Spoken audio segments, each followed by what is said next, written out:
Bismillah, alhamdulillah, wa salatu wa salam ala rasulullah wa ala alihi wa sahbihi ajma'in. Ashhadu an la ilaha illallah wa la sharika lah. Wa ashhadu anna Muhammadan abduhu wa rasuluhu ma ba'd. Assalamu alaikum. You still awake, huh? Okay. We didn't bore you to death yet, but we'll work on it, inshallah. My name is Youssef. Can you say Youssef? You say Youssef. Yeah, very good. I wish you'd teach my wife. She keeps mispronouncing it. She calls me useless.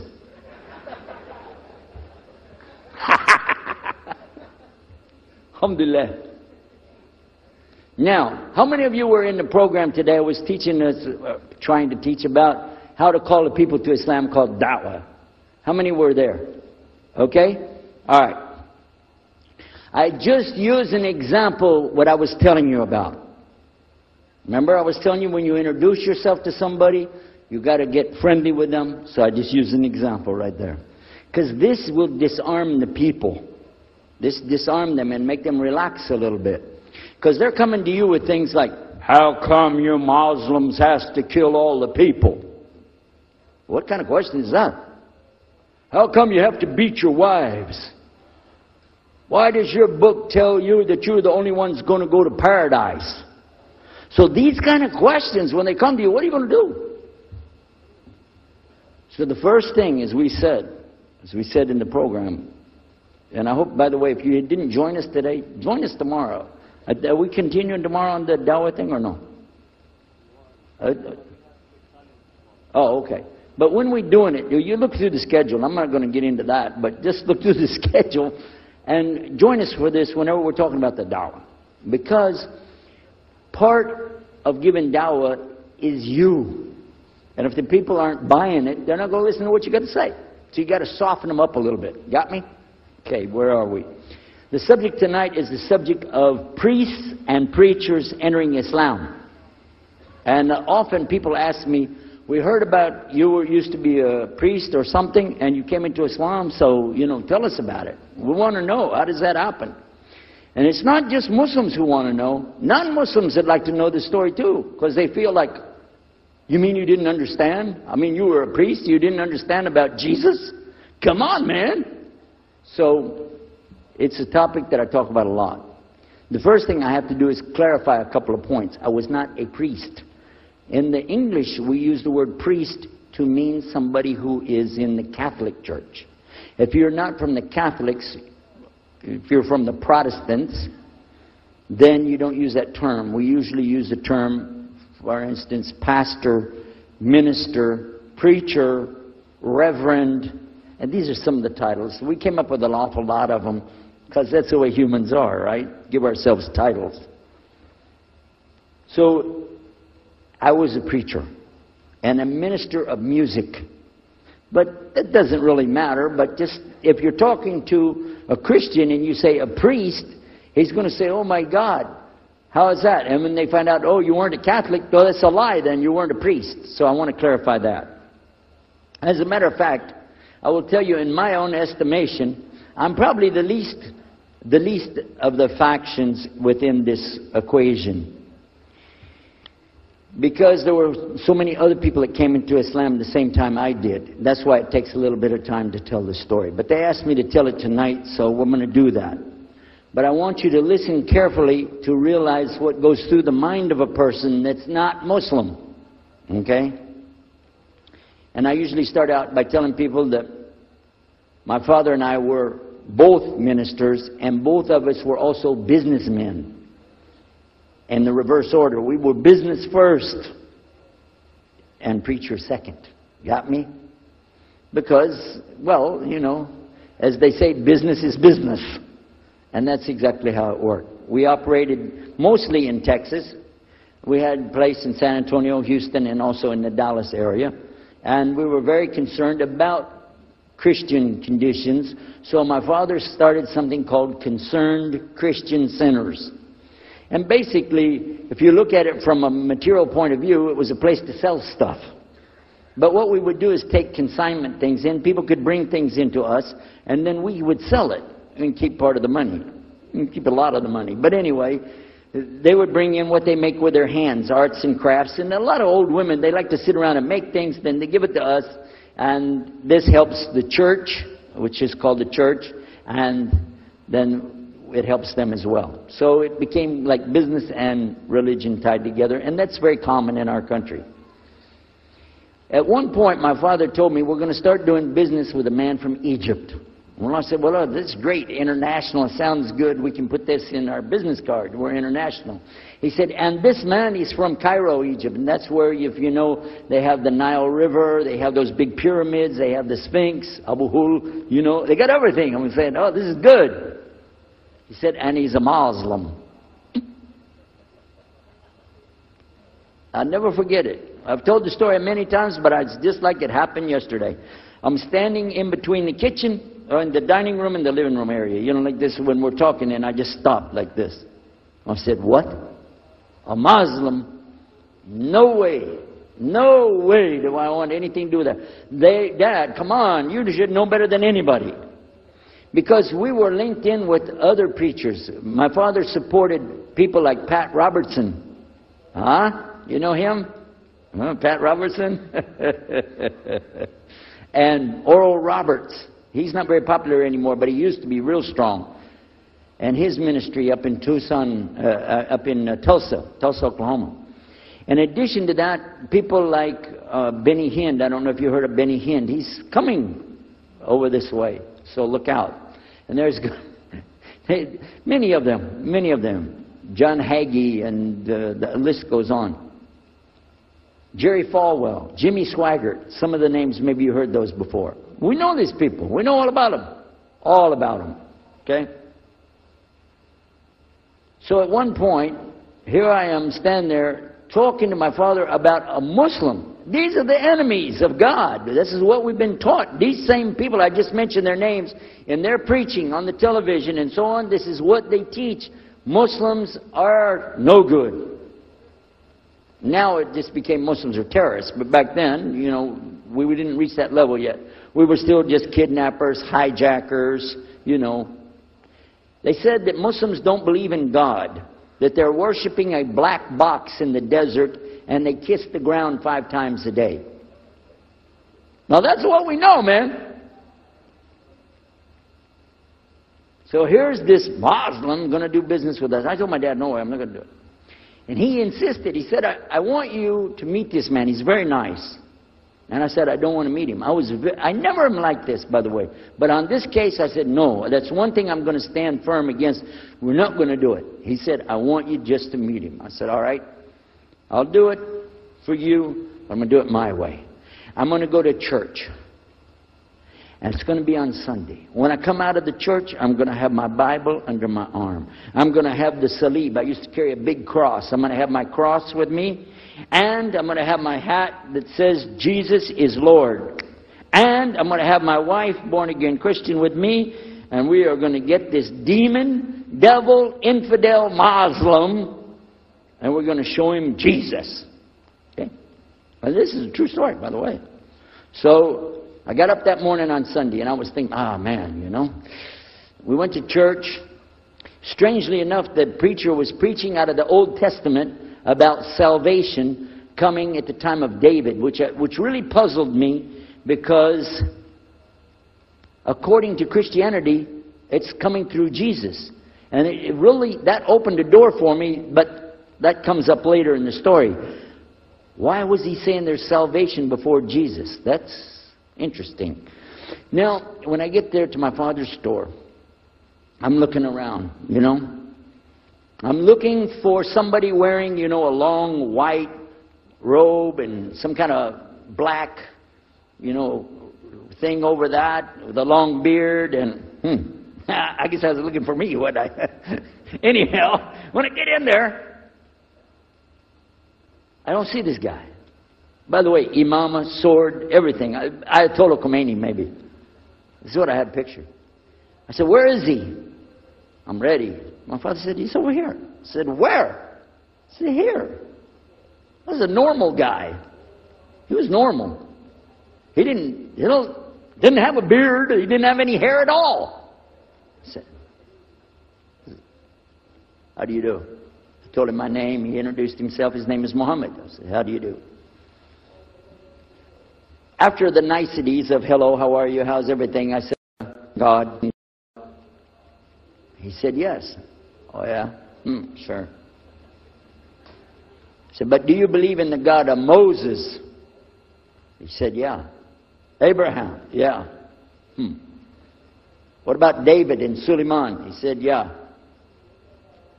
So when I meet this man, I'm impressed that he's believing these things, but I thought maybe he's just saying it. So I even asked him, what about Jesus? Because I thought maybe they're kind of... First I thought Muslims were like Hindus. That was first.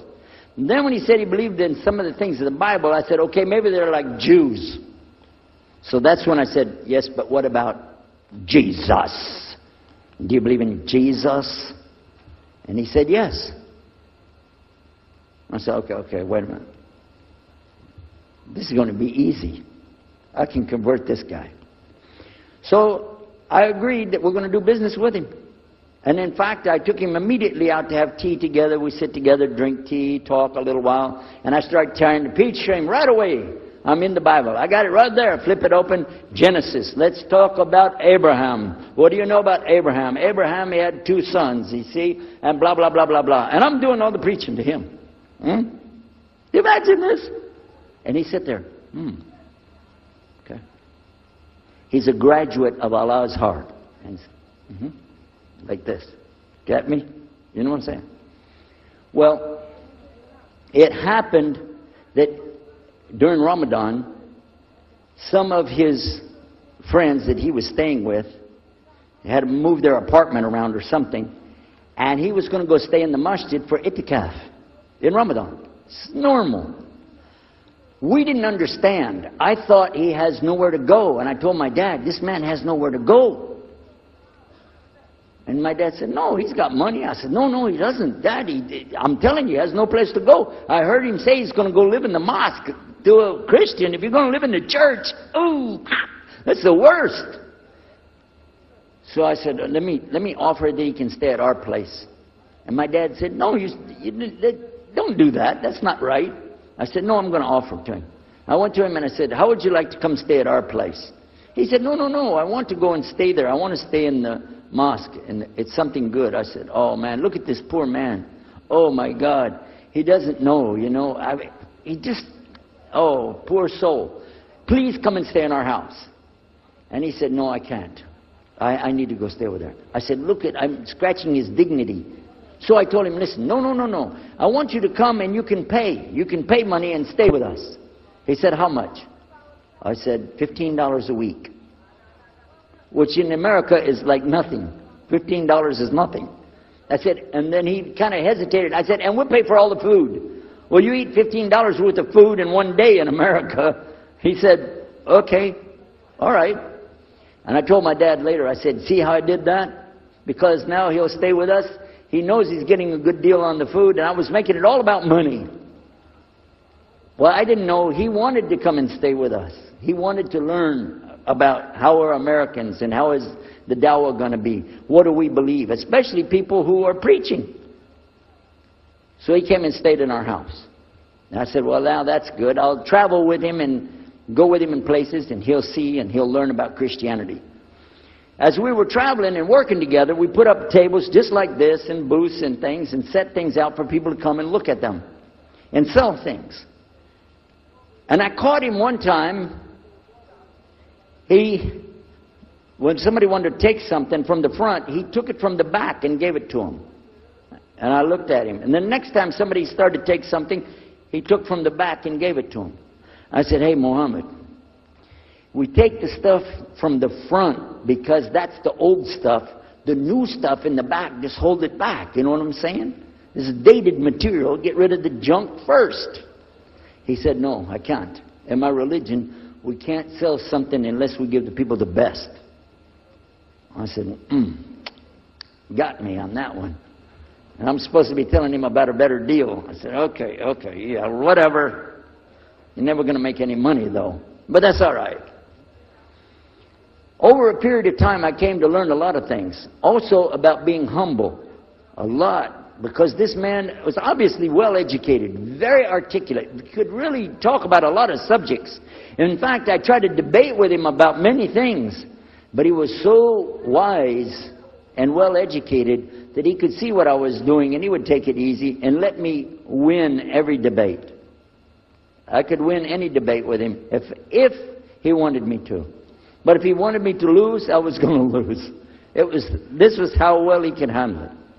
Now what happened, one of the preachers that I knew, another preacher, who used to carry a big cross and walk down the street so people would stop and talk to him about religion, he had a heart attack and he went to the hospital. So I went to the hospital to visit him, and while I was visiting him, I met another man in the hospital who was in a wheelchair. This gentleman had a problem. He didn't want to talk to anybody. And I told him, let me witness to you. Let me share the message of Jesus with you. So I took out my Bible, and again, I start telling him about a prophet, Prophet Yunus, alayhi salam. And I'm telling them, look at Jonah. He's in the belly of the whale. He's in the sea. He's down there like this, and who knows how long. And suffering like this, you don't have as big a problem as that. And God saved him, so he could save you too. He said, didn't want to talk to me. I asked him, what's your name? He didn't want to tell me. Where are you from? He said, I'm from Venus. So what's that? Well, we do have, there is a Venus, Texas, by the way. But he said, you know, he's from another planet. So I kept, each time I would go, I would talk to him, witness to him. Finally, one day, he started crying. I was pushing his wheelchair around. I took him down. I rolled him around different places. He started crying one day. He said, I'm going to confess something to you. I need to confess something to you. Now, to a Catholic, confession means you're going to tell the priest all your sins. And then he's going to forgive you. Well, I wasn't Catholic. And I told him, listen, I'm not Catholic and I'm not a priest. I'm a preacher. He said, I know better than you do. I am a priest. I said, oh my God. This man is a priest? And he knows the Bible better than I do. He said, I just have had a hard time. I've been here and having heart attacks, and I've been having problems and everything, and trying to figure out a lot of things. He said, I'm sorry I took it out on you. I really am. I apologize. And he started crying. And when he started crying, I felt sorry. You know, I hugged him. I said, it's okay. One day I went to the hospital, and my friend was gone.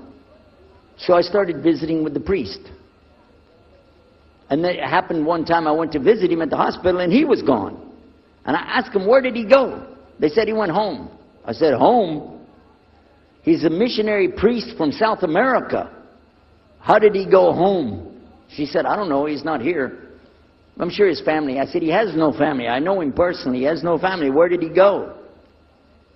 She said, I don't know. We're not responsible for them. I said, well, let me see where he went. You got it in your file? She said, I can't do that. Those are locked up. Nobody can look in the file. And I got in the lady's face and I said, listen to me. This man could die in the street right now, and it's going to be your fault. And you're going to get sued because I'm going to sue you for him. She said, okay, his folder's over there, but I'm not going to watch. And I went over and I looked for it, got an address where he went. Sure enough, he was in a place where they put people that have no place to go, a shelter. So I went to the shelter and I found him. He was still on crutches.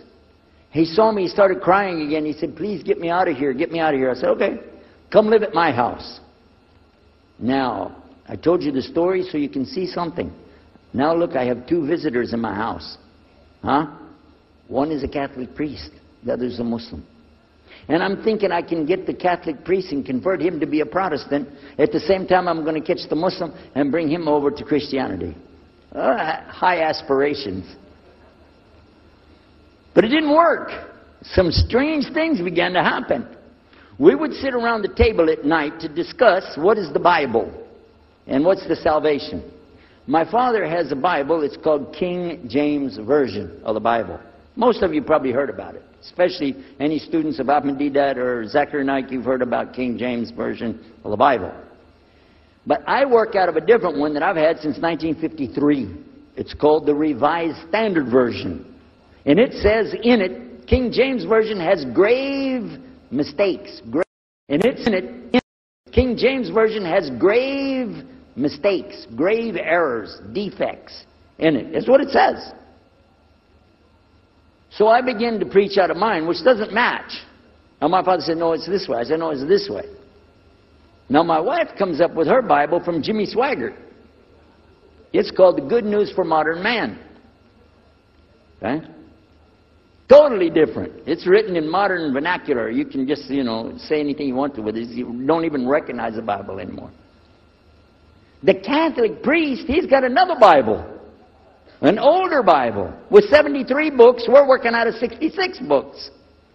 And his is not even the same in the verses. It doesn't match up at all. And I never even knew about this subject until then. And he's saying this, and I'm saying that. My father's saying something else. My wife's saying something else. And all the time, Muhammad the Muslim is sitting over there like this.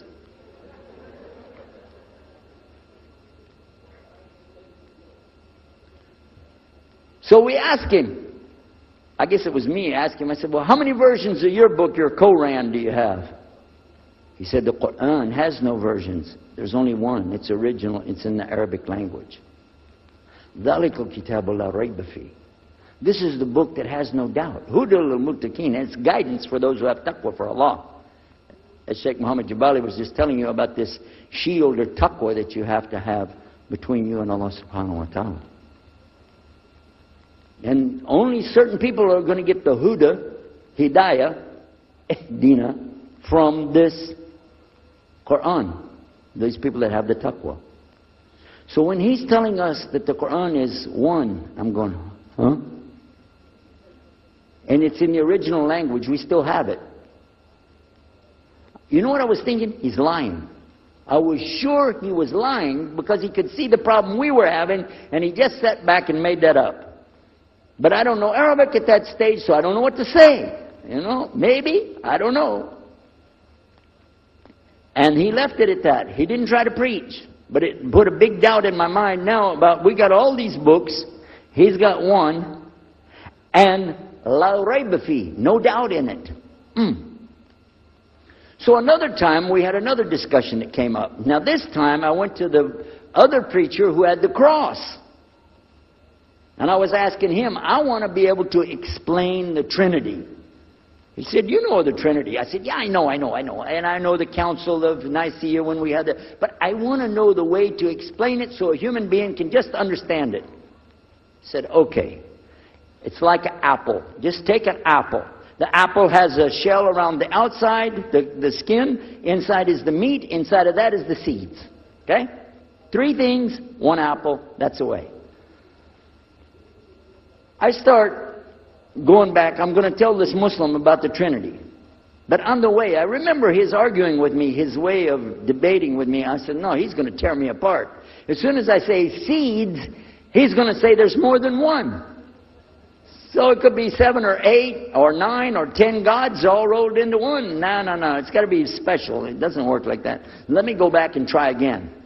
So I went back to him. I said, what if he says there's more than one seed in there?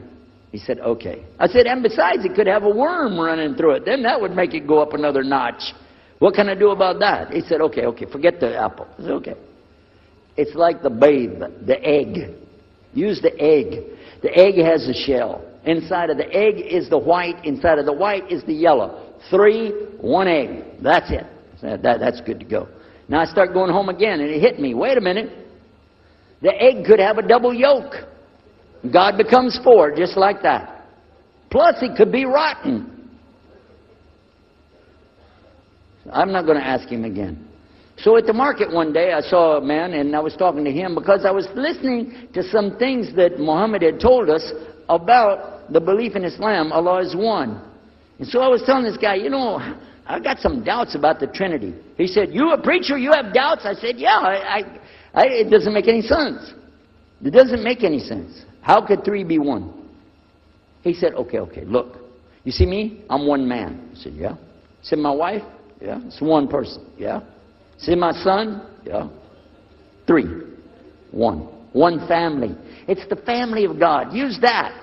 I said, there you go. The family of God. You don't get very far on that one and you realize right away they could have another kid just like that. But worse, they could get a divorce. You want a God that can get a divorce? Huh?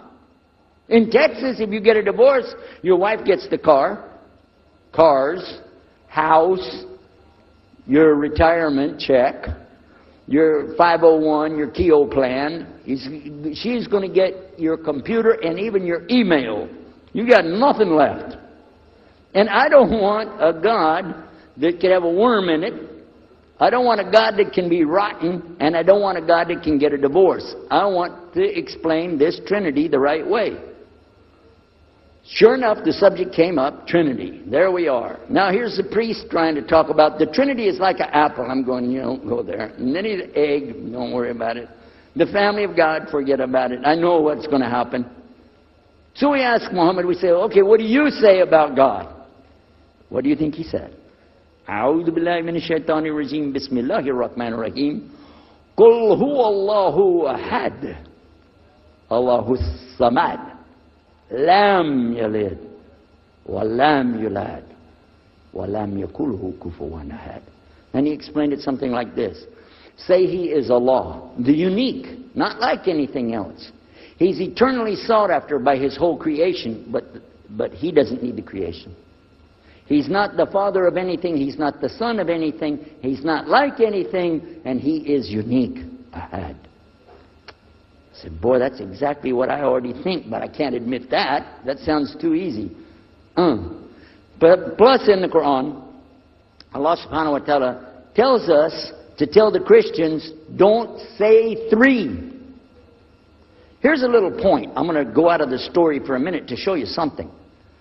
Nowhere in the Old Testament, the Torah, or the Zabur, the Psalms, or the Injil, which is the New Testament, nowhere in the Bible do you find the word Trinity. Not once. Not once is the word Trinity. But it's in the Quran. We have it in the Quran. It says, Thalath, tell them not to say Trinity. But they don't have it, and Allah said, don't say it. Guess what else? The word Bible is not in the Bible. Bible is from Greek. It means biblios or book. Book. But it's in the Quran many times. Is it? Kitab. Book. Ahl Kitab. People of the book. So we found in the Bible a shortage. They're talking about it, but the Quran is explaining it. I found actually in the Quran, I can explain the Bible much better because it gives me the things I didn't know how to explain. So then in my mind, look what I did. I started realizing what he was saying was true, but I never admitted it. Instead, I was taking this and mixing it. And when I would go give my next talk, I would say, so and so and so, and I would use what I learned from the Quran to explain what's in the Bible. Some of the people liked it, but some of them didn't. Because when I began to talk about salvation being based on what? And the Bible tells you in there, there's no Savior except God. It says it real clear. Jesus is not your Savior, God is. When I found that, I said, okay, let me try another way to explain that. Each thing as I would learn it, I'm trying to change how I'm presenting the thing. It still doesn't dawn on me, I need to do something. But I could see for sure God is only one, and so I totally forget the Trinity thing. My dad never did believe it anyway, so he had no problem with it. Now we come to some new thing. The priest asks the Muslim, can I go to your church with you? The mosque. He said, sure, come on. Well, he went, and they came back. So he took the priest aside. Come here, come here. What do they do? What do they do in there? Tell us, what do they do? Do they like kill some animals, or what do they do in there? He said, no, they just stand there like this, and they pray, and they leave. I said, what? They pray and leave? He said, yeah. Okay, what kind of music do they have? He said they didn't have any music. No music? How in the world are you going to worship God without music, man? So I asked him, Muhammad, you guys don't have any music? He said, no.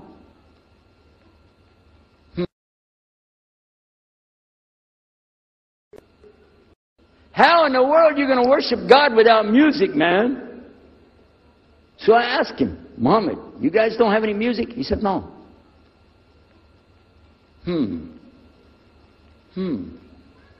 Now, I'm in the piano and organ business. I said, how many mosques are there in the world? He said, millions and millions and millions of them. And I said, none of them have a piano. He said, no. Any of them have an organ? He said, no. Oh, man, I can get rich. Just introduce some music to these guys, put it in there, you know, bound to be. I said, do the Arabs have any music? He said, oh, Arabs have music. I said, boy, I got it figured out, boy. I can see my next $1 million coming right straight up at me, you know. So then the priest asked again another time, he wanted to go back to the masjid again. He went, this is middle July, 1991.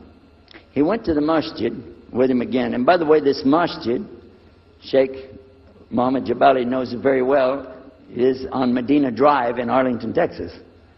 And that's where they were going to, because we were living in Midlothian, just south of Oak Cliff and south of Dallas. So they didn't come back. All night we're waiting. What happened? Very late they came back.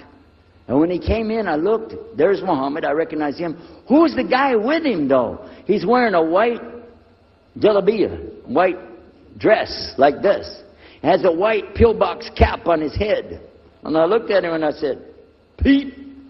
His name was Father Peter Jacobs, but we're not, you know, Catholics, so I don't have to call him Father. I said, Pete, did you become a Muslim? He said, Ashhadu an la ilaha illallah, Ashhadu Muhammad Rasulullah. I said, oh my God.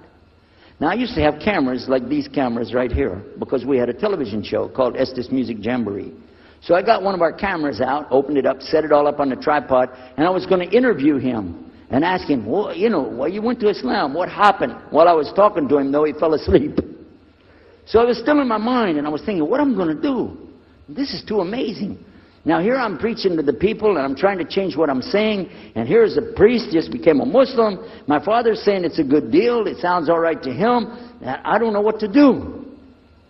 So I decided I'll talk, make mashura. I talked to my wife. We have an apartment upstairs. We were in our apartment up there, and I'm telling her, oh, you know, a priest became a Muslim today. What is that? And can you imagine what they were saying about the Quran and saying about this and so and so?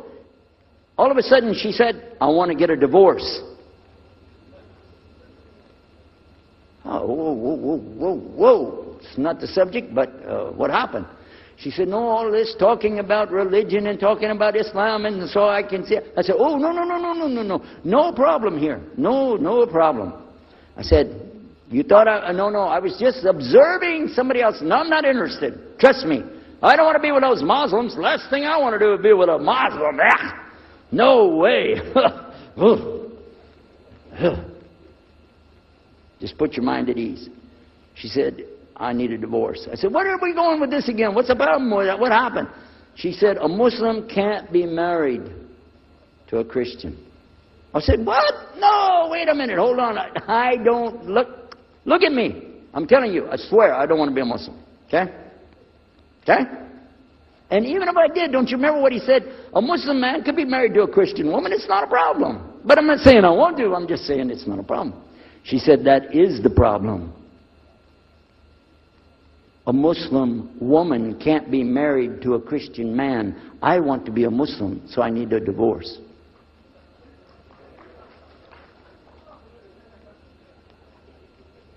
I'll never forget, I was sitting right on the edge of the bed, just sitting there, you know, and I almost fell over.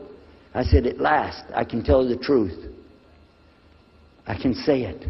I didn't realize that she liked the idea. I was afraid. I said, okay, the good news is, I too want to be a Muslim.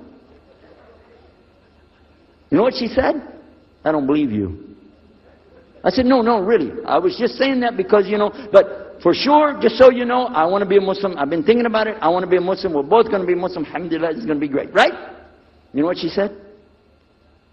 I don't believe you because you're either lying right now or you were lying 5 minutes ago when you said you didn't want to be a Muslim. And either way, I don't want to be married to a liar. So get out.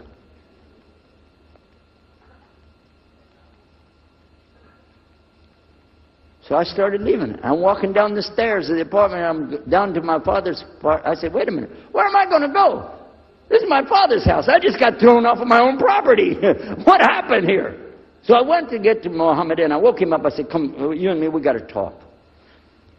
Come with me. And we went outside the house and we walked those country roads in Midlothian, Texas, until the time for the sun to come up at dawn.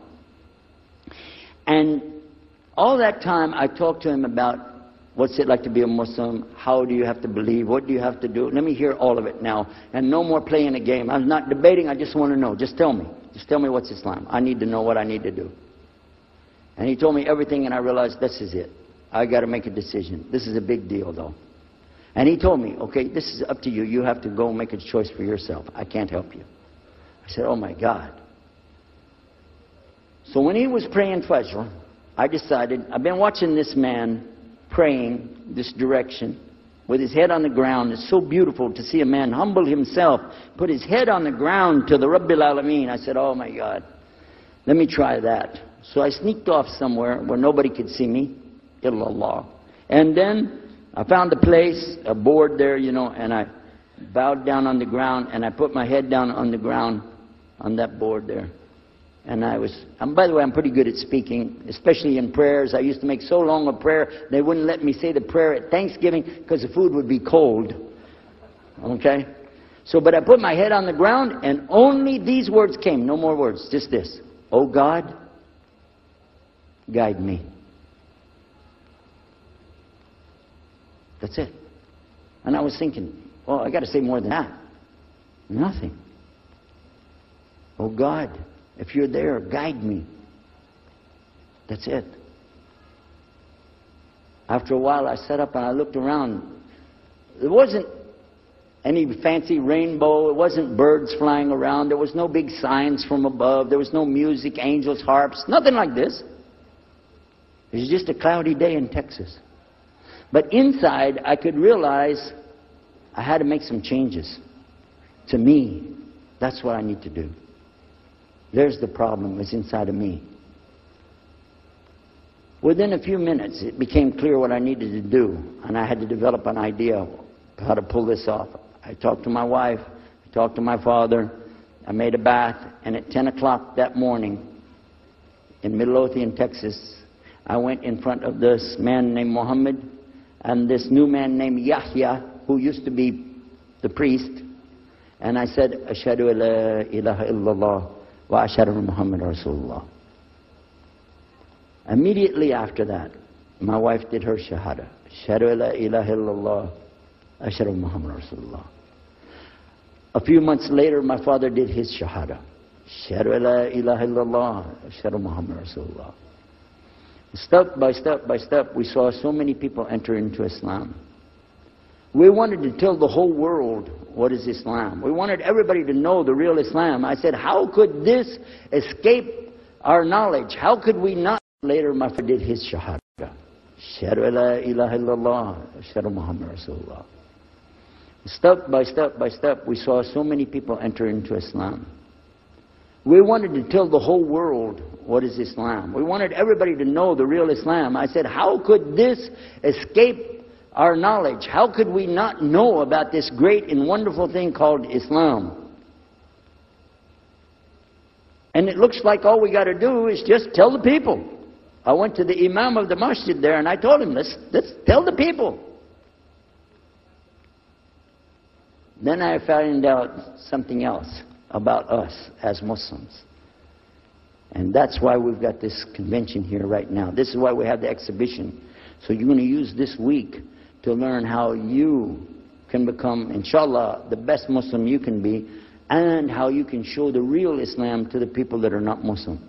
This is your duty. This is your duty. This is your language. This is your people. Just as it's my duty to give the message to my people and my language. And so the same way, it's your duty to give the message to your people. Allah will not ask you if they made shahada, but He will ask you if you delivered the message. Alhamdulillah, today, I can tell you with no doubt in my mind, we have seen thousands of people give shahada. Several hundred at a time. And I don't do it through debates. But I don't need to debate any Christian. I was a Christian. I am a Muslim. If you want, I can give you both sides. Easy. Okay? I'll play both parts. I'll be the Christian and tell you this, and then I'll be the Muslim and give the answer. And there won't be any argument. And I've done that so many times. And let me share one story with you before I end. I'm going to leave now. Inshallah. I was telling the brothers today that I was asked to give a talk in a church in Hagerstown, Maryland, just outside of Virginia. This was in 1999. And I went there and I gave a talk in the church on Sunday. Because I know how to address the people. How many years was I a Christian? 50 years? I know what they want to hear. Get them ready, and they said, oh, wow, this is normal preaching. But then when I came to the part, La ilaha illallah, I stayed on La ilaha illallah until they said, yes, that makes sense, it makes sense. There was one old lady that she was saying yes. Afterwards she said, yes, but I just don't want to do it the way you're telling me. Okay? But guess what else happened? 2 people did shahada right there. Hello? In the church. In front of their preacher. They said, yes, we agree. We like this. We want to know more. And we say there's only one God to worship. Shahada la ilaha illallah. In front of the preacher. And one of them was his daughter. I took them to the masjid and they did shahada in the masjid that afternoon, a Sunday afternoon. And later the boy, he married the girl. They're Muslims living there now. Now, let me ask you a question. If I would debate and argue with this preacher and made him look stupid, would he ever bring me back again? No. I'm going to ask you a question. If you were at a place and you saw somebody change their religion to another religion in the temple of that religion, and the father was the priest there, what would you think? Is that man ever going to call me again? Do you think he'd call me again? 3 months later, he called me again. Come back again. We really enjoyed it so much. I said, how's your daughter doing? I want to remind him, see what he's going to say. He said, well, she's doing fine. She likes Islam. It's very nice and lovely. She treats us so good. You know, we're amazed at her personality. We love you guys. Could you please come back again? And I did, alhamdulillah. So I'm just showing you that it's not guidance from me, not guidance from you. It's guidance from Allah. Allah guides whom He wills. Whom He wills. So we ask Allah to guide me, all of us, and all the people. And whoever He guides, they'll be fine. But whoever Allah doesn't guide, they got a problem. Serious problem. Our job here with this exhibition of peace, the vision of Islam, is to do one thing. Communicate the true message. If the people don't want it, that's your choice. That's their choice. You don't have to take it. But it's our responsibility in putting this on, all the scholars that are here, it's their responsibility to tell us what's the truth in Islam and let us see for ourselves. And that's what we're going to try to do through this week. So I need you guys to listen to me. You have to participate. Your side of it. Your side of it is to show up every day. And your side of it is to bring other people. I want you to look at all that blue plastic. Look at the blue plastic back there. You see that blue plastic? The next time we come up here, I don't want to see blue plastic. And that means I don't want you to steal the chairs tonight, okay? I want you to go get some people and fill up those chairs so they can hear this message before it's too late. Because if that man from Cairo, Egypt, had not taken the time to spend 3 months of working slowly, carefully, nurturing myself, my wife, my father, my daughters. They also became Muslim, by the way. I forgot to mention that part. And a priest. Look at what Allah gave him. And from all the people that we gave Shahada, this man in Egypt is taking the reward for that, even now. Even now. I'm not saying you'll give a Yusuf Estes the Shahada, but I'm saying Allah will give you the reward according to what you're trying to do. Please don't leave this place tonight and forget what you heard here. Please carry this with you.